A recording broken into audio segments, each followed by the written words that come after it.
Isso aí. Bom, pessoal, a gente já fez, então a gente viu os comandos de entrada e saída, input e print, e fizemos o nosso primeiro programa, nosso Olá Mundo, certo?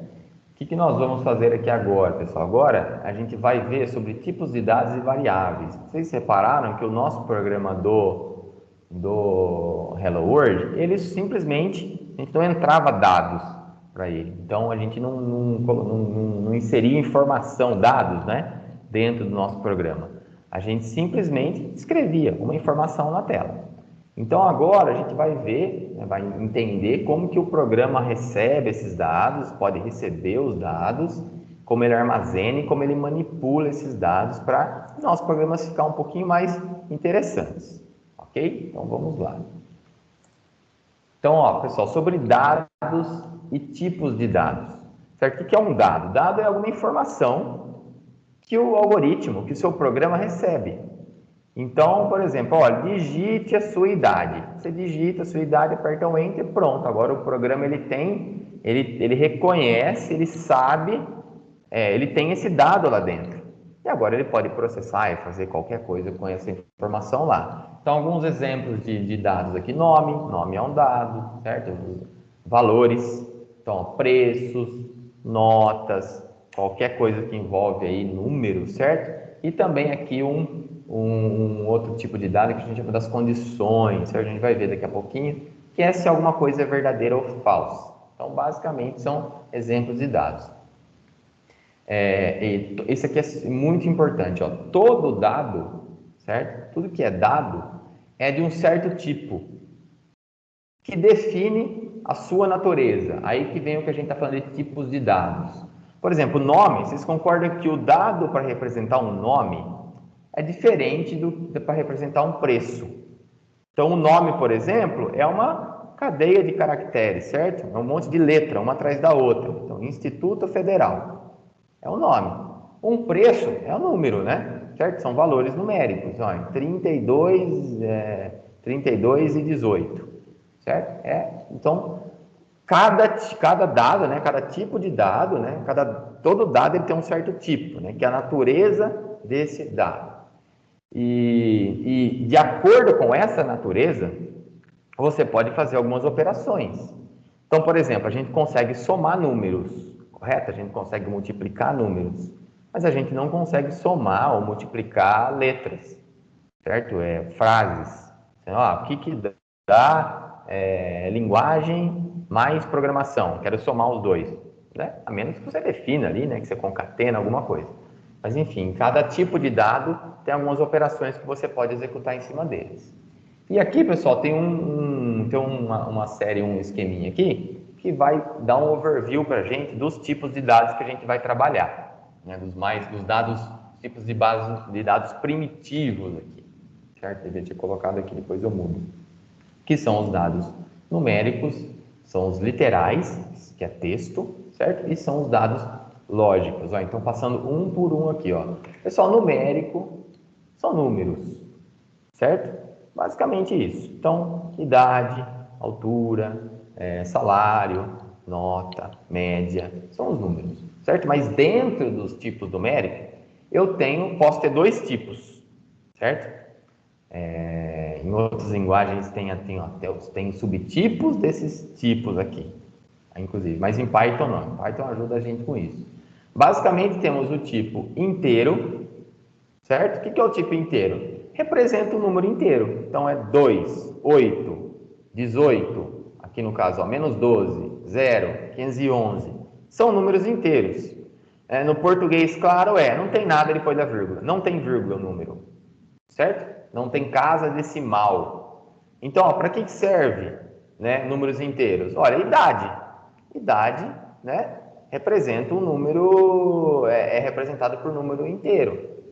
Normalmente você não fala, olha, tenho 21,79 anos. Não, 21 anos. Quando você completa 22, fala, tenho 22 anos.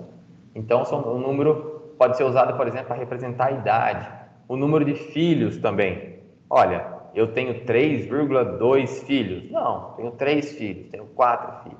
Certo? Então, para isso, são usados que é usado o tipo de dado inteiro. Os reais são números que têm vírgula. Tem casas decimais aí, certo? Números depois da vírgula. Então, 7,5, 12,75, 57,1, certo? Então, dá para ser usado para quê? Saldo bancário. Então, você tem lá, eu tenho R$ 735,42 na minha conta. Então, 745,32, acho que foi isso que eu falei, né? Altura, o peso, temperatura. Então, você concorda que, assim, não seria adequado para peso, por exemplo, para altura, eu usar dados inteiros, certo? Para medir em metros, no caso, certo? Em centímetros já é outra história, a gente vai ver bastante disso. Bom, então, são os tipos que nós temos aqui. Quando a gente vai projetar um algoritmo, a gente deve levar em consideração esse tipo. Então, porque, por exemplo, todo número inteiro pode ser representado por um real, né? Por um número real.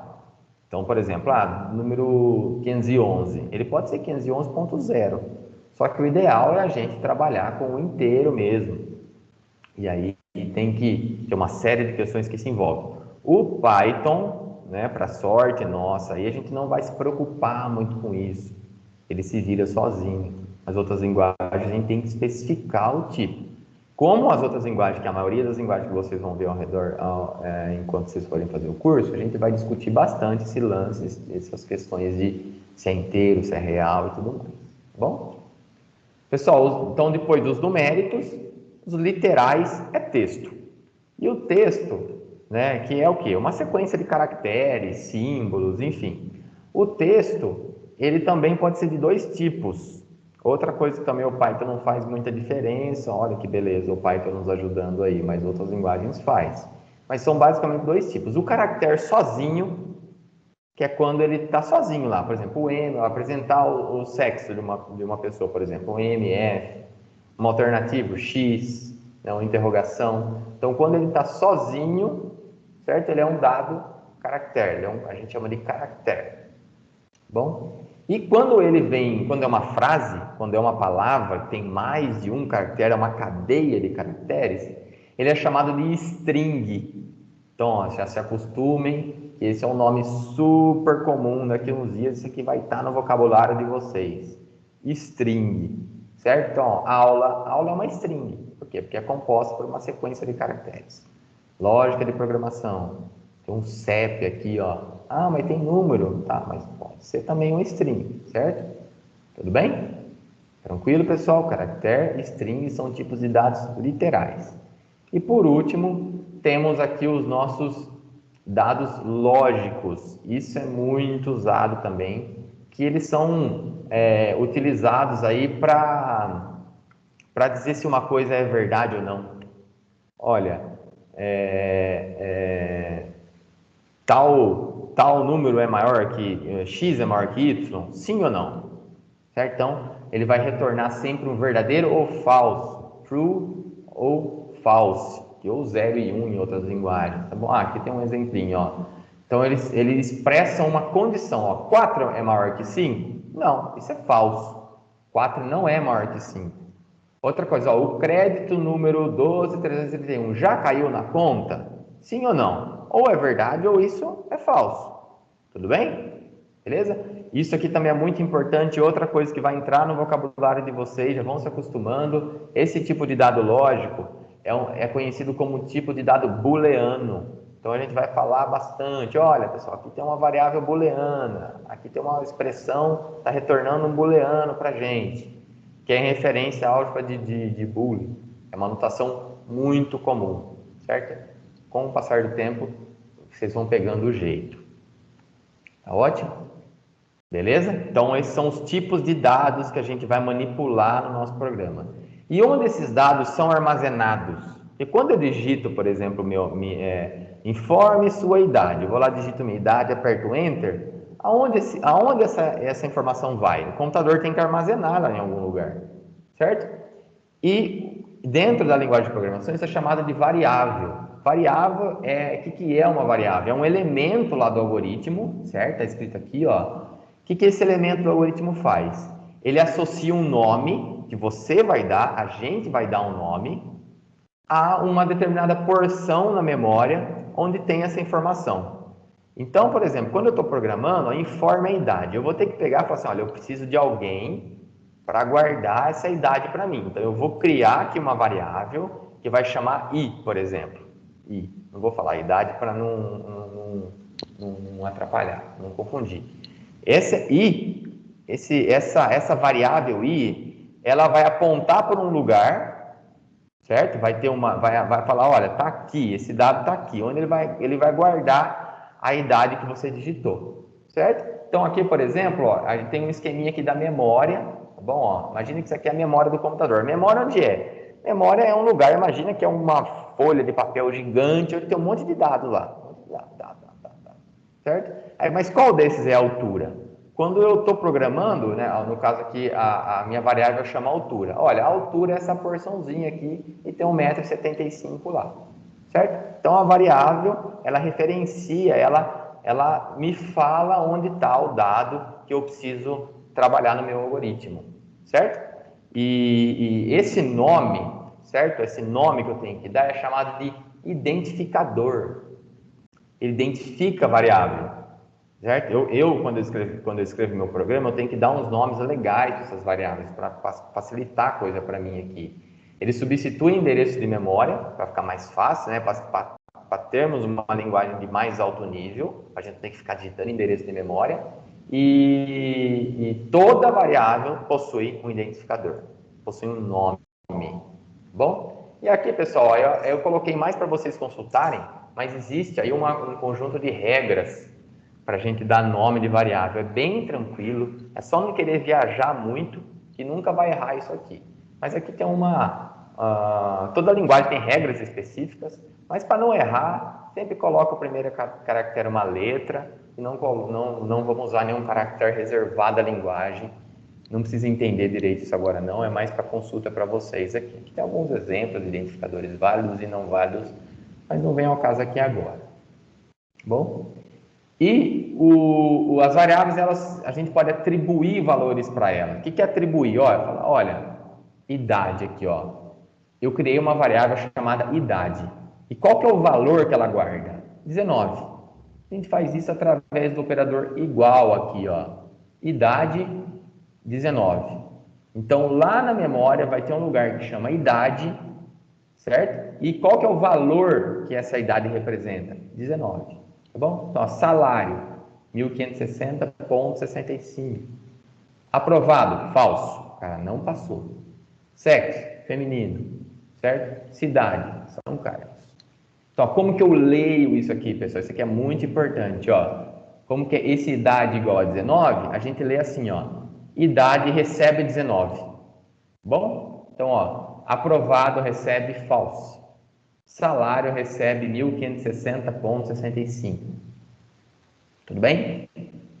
E a gente pode atribuir novos valores também, ó. Idade recebe 19. Ah, o cara fez aniversário. A idade recebe ela mesma mais 1. Então, depois a gente vai ver direitinho como isso aqui funciona. Então, ó, como que eu leio isso aqui, ó? Idade recebe idade mais 1. Ok? E por último aqui, antes da gente fazer mais uma atividade prática, né, já tem bastante conteúdo, também é uma coisa que a gente vai vendo. Então, o Python é uma linguagem de tipagem dinâmica e tipagem forte. O que significa tipagem dinâmica? A gente não tem que falar se a variável é tipo inteiro, se é tipo real, se é tipo string, certo? O Python, ele identifica isso automaticamente. Isso ajuda a gente, ajuda bastante a gente. Outras linguagens que são de tipagem estática, a gente tem que falar qual é o tipo da variável. E tipagem forte significa que eu não consigo, por exemplo, somar número com string. Tem linguagem, por incrível que pareça, que deixa você fazer isso. Aí vira uma salada e é outra história. Então, aqui é mais curiosidade também. Não se preocupe mais muito com esse ponto aqui. Bom, eu vou parar o vídeo para a gente fazer essa atividade prática e a gente grava ele separado.